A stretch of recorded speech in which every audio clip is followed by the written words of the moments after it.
আমরা তো কোনো ভোট দিতে পারি নাই। আমার কাছে তো পরিবেশ খুব ভালোই লাগলো, কোনো ঝামেলা হয়নি আল্লাহর রহমতে। খেয়াল করছেন, হ্যাঁ, কিভাবে কোথায় কি করতে হবে, বা অসুস্থ কেউ থাকলে, বয়স্ক থাকলে তাদেরকে বসতে বলছেন। এই জায়গায় কোনো ধরনের কোনো সমস্যা আমরা এখনো দেখি নাই।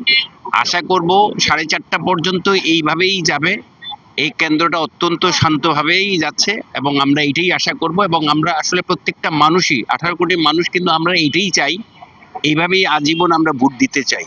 আমরা কোনো এককভাবে কোনো কিছু হোক এটা আমরা কোনো একটা লোক প্রত্যাশা করে না কখনোই। আসলে বিগত 15 বছরে আমরা তো কোনো ভোট দিতে পারি নাই। এটা আমি না, এটা সবাই ম্যাক্সিমাম লোকে দিতে পারে নাই।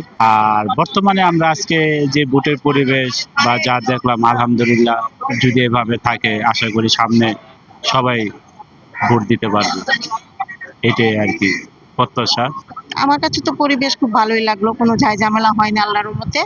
ভালোভাবে ভোট দিয়েছি, পারফেক্ট, কোনো ঝামেলা করে নাই, আল্লাহর মতো সুন্দর হয়েছে। আমি স্যাটিসফাইড ভাইয়া।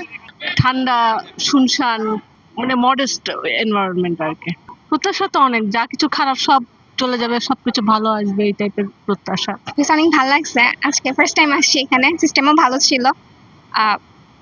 ওই যে থাকে না গোপন পক্ষ যেটা থাকে, ওখানে গিয়ে সুন্দর মতোই ভোট দিয়েছি আমি, খুশি লাগতেছে অনেক।